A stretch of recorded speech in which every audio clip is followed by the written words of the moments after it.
检查这个保险丝是不是好的。好，没有问题，那我们把它装回去。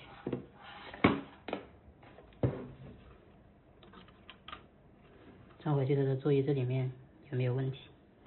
啊，没问题就装回去。然后把盖子拆开。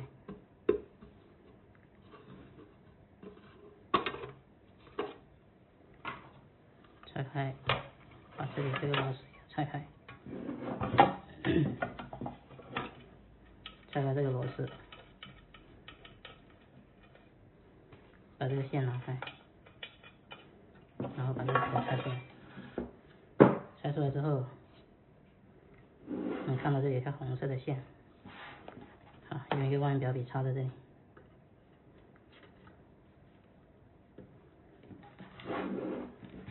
然后量这个位置，啊，正常它会响的，啊，然后关掉这个开关，那它就不响了，按下它是会响的，啊，这就是 OK 没问题的，啊，然后我们再看这条黑色线，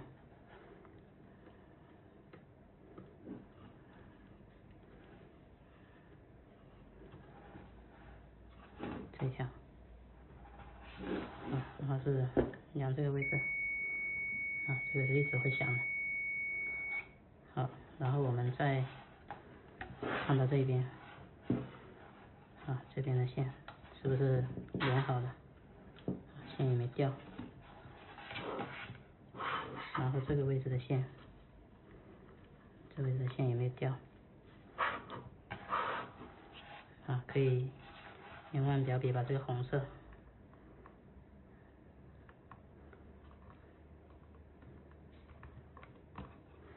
这个红色，然后量这边的红色。啊，这里是响的，通的。这个蓝色的，啊，这边，这也是通的。啊 ，OK。